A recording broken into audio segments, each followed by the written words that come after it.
Bonjour, bonsoir, j'espère que vous en forme et bienvenue dans la vidéo ça. Dans la prochaine vidéo, en fait, dans la première vidéo, nous t'ai parlé concernant WordPress, qui ça WordPress c'est, un ensemble de bagailles.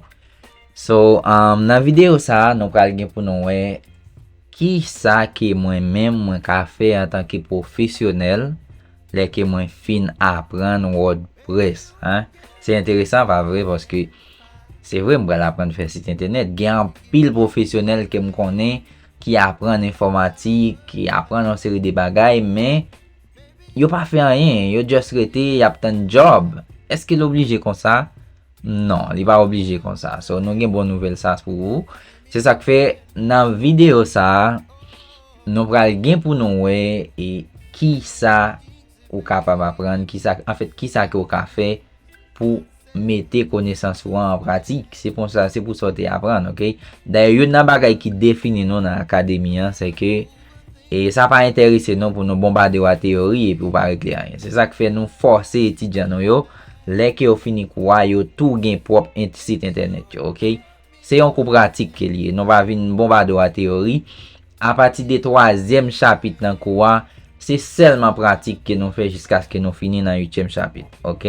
So, c'est vraiment important pour nous qu'on connaisse qui ça que vous a fait, ok? C'est vraiment important. Et c'est Dieudonné Vernet qui porte vidéo ça pour vous. Pas oublier vidéo ça, il fait partie des cours WordPress avancé, qui c'est une dans 6 cours qui fait partie formation sur marketing digital là, ok? On commencer, ça avancer. Bien. Quelques dans différents projets ou à faire, ok? On garde yo pour nous et c'est vraiment intéressant mais moi-même pas attendre pour moi projet ça. OK. Premier projet que vous capable faire et c'est un blog personnel, OK? Vous pouvez créer un site internet côté vous parler d'un domaine bien précis. Vous pouvez parler d'économie, des finances, des sports, de whatever bagay que vous sentez à l'aise là. Et bien dire, ça que vous sentez à l'aise là. Moun pas fait blog pour faire blog. Ou fait blog pour bailler information qui précis. Gen université par exemple dans université qui est États-Unis, yo kon voyer sur une série de pages blog pour mal prendre une série d'informations et généralement blog ça yo kon bon accès à seulement 3 sujets gratis. Après ça, si vous voulez ouais l'autre sujet yo faut ou payer. So blog c'est une meilleure façon que vous faire l'argent sur internet. Mais faut ou faire bien.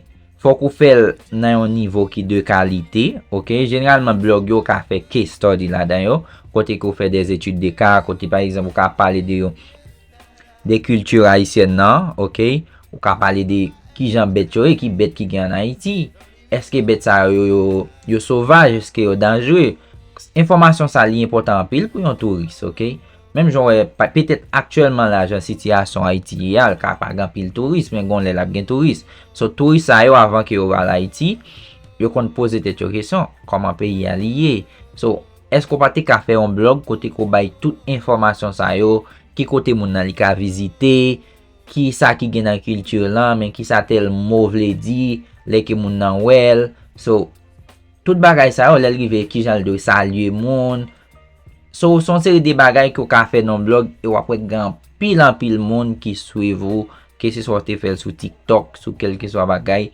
Parce que pour qui ça que me dit ça, généralement dans le blog yo, vous pouvez mettre une vidéo. Vidéo ça aller sur plateforme là ou tout simplement partager lien. Et puis une façon que vous avez fait blog comme sur blog yo, c'est que vous pouvez mettre publicité, hein? J'ai quand remarqué ça, vous pouvez faire ads, OK? So c'est une façon que vous pouvez appliquer connaissance et WordPress c'est une meilleure plateforme pour créer blog.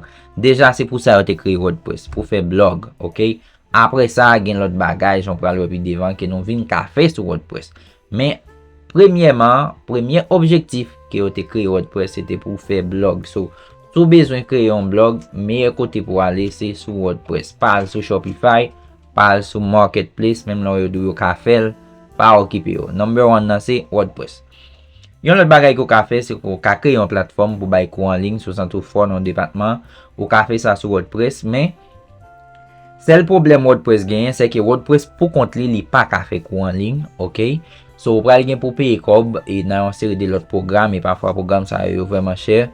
E yon nan program sa yo se LearnDash ki kol koute minimum $200-300 le mwa, mba fin vreman sonje. So program sa yo vreman cher, e parfois yo mande pou gen konesans sou yo tou, yon fason pou ka manivre yo.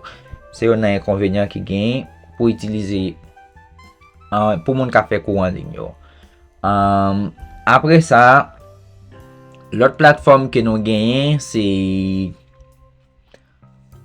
lot moyen ke nou ka itilize WordPress, se ke nou kreye yon freelance marketplace. Mba konen si nou habitue avèk platform sa ki se LinkedIn nan. LinkedIn gen anvi yon, mba bezwen ba yon chif, men li gen pil utilizateur.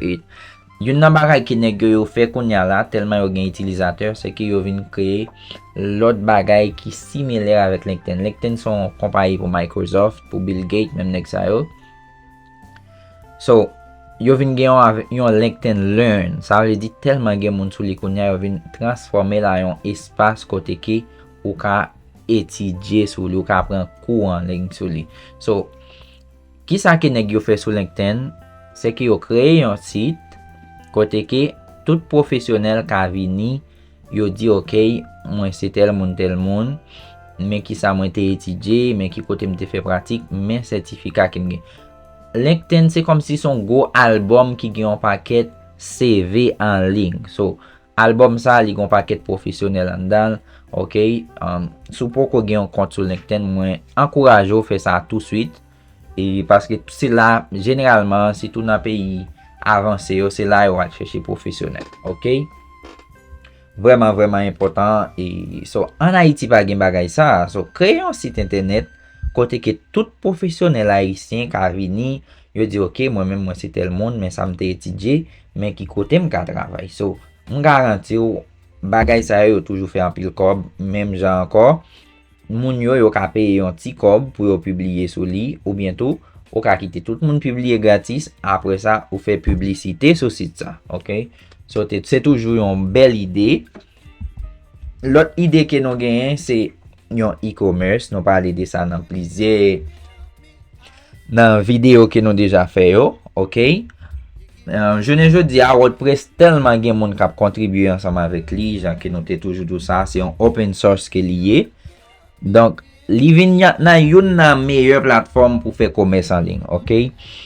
WordPress li fe akosa ansama avek WooCommerce, pabli WooCommerce se plugin ou bien aplikasyon ki kompany yore li automatik lan li kreye ya. So WooCommerce li permet ou fe kelke swa business la, business e-commerce la en ligne. So ou ka fe site ki similaire ansama avek Amazon. Jounen jodi a gon seri de bel tem ki ap kreye, moun chè tem sa yo se te chaje. Se ou pou di yon moun se sou WordPress site wa li fet. Ok, so yon nan bagay ki pi interesant se ki ou pa depanse an pil kob pou fe proje sa yo. Ok, ou vreman pa depanse an pil kob. Si tous ou deja kon koman pou kreye site internet. So, mwen vreman ankouraje nou. Kelke so a moun ka fe business en ligne. Tout simplement, e sa ki ou dwe fe atensyon lè ko pral fe business en ligne. Si ko pral van yon prodwi ki ou dwe voye yale, sa vle di lè moun na achete ou dwe ship prodwi ya voye yale, ou dwe asire ou ki ou toujou gen yon kantite prodwi ki reflete kantite ki ou genyen sou site wa. Par exemple, si site wa do gen 15 disponib, ou do gen 15 lan en stock. Ok? Konsa le ou moun mando li pou ka voye lale. Apre sa, li vreman important pou ka konen po apodjou la, konsa pou ka konen, eske se moun nan wap fe paye fre transport, ou bien se ou menm ka paye tout sa. So, bagay sa yo dwe pran yo, yore le logistik. So, li vreman important. Ok? Men apre sa, li vreman, kelke so a moun ka fe yon e-commerce, ok? Tout simplement ou achete prodwi. Gen pil kote, sitou pou moun ka vive nan peyi etranje yo, gen pil kote gen rad ki moun yo pal van, gen model ki pase. So yo just mette yo nan likidasyon, ka yo s'achete model sa yo, ou van yo tet neg, paske likidasyon, en fait, le model la pase mod, sa pa vle di ke l pa bon anko. Tout simplement pou kompany ya, yo pa mette l nan shop la anko. So yo vle debarase yo de li mem, so ou mem, yo toujou dou fatra yon moun, se riches yon lot moun. Ok? So, e-commerce kon pa ket ide, nou gen yon kou komple nan formasyon marketing nan sou e-commerce. So, se just yon snapshot, se just yon ide, nou pa pral font pile débat sur e-commerce pour Kounia. Et si vous voulez compte plus, prends formation, sous déjà là-dedans, juste un petit patience plus. Et puis, vous prenez belle merveille dans tout ça. De toute façon, pour créer business en ligne, créer shop e-commerce, n'après tout bagay ça, ok? Après ça, l'autre bagay qui vous a fait, l'on finit apprendre WordPress. Il y a un petit casse lié avec e-commerce là, mais pas fin trop e-commerce net, c'est dropshipping, ok? Dropshipping et qui ça qui est lié, c'est le qui ou ka vendre produit sans que produit c'est pas ou même qui possède. Généralement aussi un accord ensemble avec un fournisseur, OK? On dit comme ça gen nèg chire la Chine et qui vend un paquet de produits, OK? Généralement ils vendent produit ça au balato et nèg ou connaît fameux so made in China yo, OK? So, ou ka just di, OK, m'a acheté produit en Chine pour moi vendre États-Unis, Chili, Brésil, Haïti, whatever. So, généralement, qui ça qu'on fait? Créer un site internet, ou aller sur AliExpress, Alibaba, ou bien quelle que soit l'autre plateforme là, on regarder tout produit que yo gagné qui disponible, OK? L'arrivée sur produit qui yo senti tout ça est noté fait dans partie analyse, comme si analyse interne, analyse externe, on toujours fait tout bagage ça pour connaître qui est sur le vendre produit et qui compétition qui ont gagné tout bagage ça non pas tellement arrêté sur parce que nous t'ai ouais dans vidéo ça yo. Donc qui ça que on va le faire, on va dire OK. Tel fournisseur qui a vendu tel produit sur Alibaba, moi remel. So on va dire fournisseur ça OK n'a pas encore. Moi j'ai un site, m'a vendre m'a exposer produit yo, client a venu, il a pas acheté produit ça correctement. Les que yon client li fait une commande ou même ou doit assurer ou a fait jeune commande ça à temps pour m'envoyer le bail client. Konya alors pour faire l'autre négociation, si par exemple ou même si par exemple moun ça li vend produit là, on dit li vend ni $5 ou même on ka dit on vend ni $9 ou bien on vend ni $7, comme ça au fond différence. Généralement il concerne qui fait dropshipping yo fait l'argent et puis tout yo ka joindre l'autre accord ensemble avec moun qui ensemble avec fournisseur qui ka permettre yo faire plus comme ça va le dépend. Par exemple si on moun dou comme ça mais qui j'al fonctionner noir sur blanc, c'est menti à ba. Ça va dépendre de qui contrat qui aussi ensemble avec fournisseur. Donc c'est un bagage qui vraiment intéressant, on pas besoin de un store côté qui va payer moun pour faire logistique pour et parfois logistique moun qui n'a fait logistique yo qu'on vole produit yo après do produit yo perdu so ou pas gain pour faire face avec tout problème ça yo. Mais li gen inconvénient par et premier inconvénient c'est que produit yo pas pour vous, OK, c'est pas marque personnelle ou que lié bien que gen fournisseur j'aime de la son question des contrats. Gen fournisseur qui ka ba permission pour bay produit yo pote non, yo ka fait ça. Ça va dépendre de qui négociation que vous fait avec eux. D'ailleurs, vous mettez pas même à faire dropshipping, vous voulez acheter quelques produits de la Chine, vous commandez pour vous mettre non sur yo pour. Donc, c'est pas un bagage qui big deal, ça va dépendre des contrats. Mais généralement, non pas sur produit. So, c'est pas un produit lié, c'est pas vendre, c'est pas marque personnelle ou qui lié. C'est tout simplement pour l'autre compagnie. C'est tout simplement son distributeur, son et représentant compagnie ça. OK? Puis grand inconvénient qui gagne c'est que yon moun doit faire un achat, OK? Fournisseur ça li pas fourni produit à temps, OK? Généralement, on dit comme ça que moun nan li acheter produit li attend pour joindre ni dans une semaine ou bien dans 2 semaines, produit pas jamais arrivé. So là moun a commencé par le mal, la pral sur TikTok, la pral je t'aime dit TikTok parce que c'est ça qui pique comme je dis ah. Donc il pral sur TikTok, il pral sur Instagram, la pral sur Facebook, la dénonce, la dit compagnie ça pas acheter là-dedans, so la très mal pour. So c'est problème ça qui gagne avec dropshipping, OK? Produit c'est pas ou qui contrôler, c'est un l'autre monde. So l'autre monde ça dépend de monde ça. So si moun n'a pas voyé produit ou pas gagne aucune façon pour faire client joindre produit ça, OK? C'est un plus grand inconvénient. Gen moun qui fait comprendre que dropshipping est facile, just vinn faire l'argent, pas aussi simple que ça. Il y a un inconvénient ça là-dedans, OK? Mais en dehors des inconvénients ça yo, c'est une très bonne façon que vous ka fait cob sur internet, OK? Yon lot fason ki ou ka fe kob ankon le ou fin apren WordPress, c'est affiliate marketing. C'est yon nan meilleure fason ki an pile professionnel marketing fe l'ajan. Et sa gen la den mwen men personnellement, ok? Ki jan affiliate marketing li fonksyone, se ke ou kreye yon site internet, kote ou plis konsantre ou sou refere prodwi ki lot kompayi yo men yo genye. Ok, li pa gen fok pou yon prodwi, li ka yon servis tou. Par exemple, ou fin apren marketing nan akademiyan, ou ka komanse refere yon seri de kompayi ki van tem pou WordPress, ki van hosting pou WordPress, ou bien ki van yon seri de lot bagay, ok? So, se kon sa generalman affiliate marketing ye, e gen yon paket gran kompayi nou gen pou nou we andan kou marketing nan menm, ki gen de seksyon ki base sou affiliate marketing menm. Andan formasyon sa yo, pral we ki gon seri de kompayi ki pe yo yon kantite kob a chak fwa ki yo refere yo. Nap bol list kompayi sa yo, nap montre koman ki yo ka afiliye avek yo, e koman ou ka fe publicite pou kompayi sa yo yon fason pou fe kob, ok? Majorite kompayi sa yo, yo pe yo sou PayPal, so kelke so akoto ya, koman se cheshe gon kont PayPal, ok? E gen lot kompayi tou, tanko Amazon se yon nan kompayi ki gen pi gran rezo d'affiliasyon, so Amazon li mande plis ki yon kont PayPal, li pralman do yon informasyon sou tax peyi koto ya, so avan menm ko rentre nan program affiliate Amazon nan, ou dwe komanse panse sou sa, eske map ka touche, eske lem van Amazon ap ka pey. Men la ankon fe an pil atensyon, e Amazon nou ka van kelke so a prodou ya, Amazon se yon nan meyye kompayi ou ka fe affiliate pou li, paske li gen yon kantite prodou ki vreman varye, men sel problem se ke yo gen yon seri de prinsip ki vreman strik.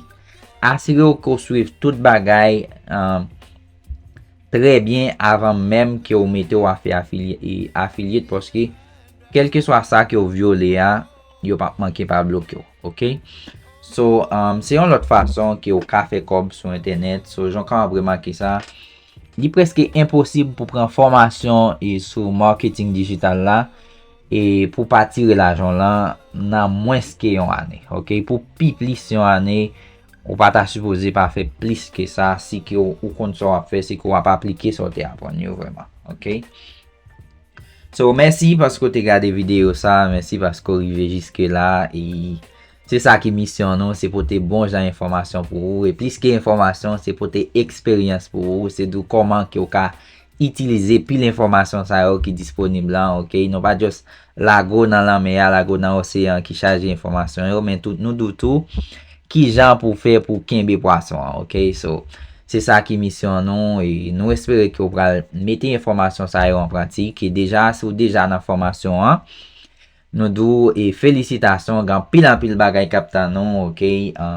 E sou pou kon nan formasyon an, nou ankouraj ou pran, paske gon paket video ki pa disponib e gratis sou rezo sosyo yo.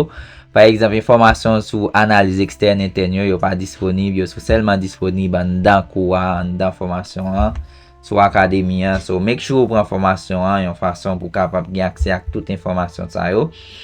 E se ou gen kesyon sou sa ou te wè nan video sa yo, pa ezite komante, nap kontan fò repons, ok?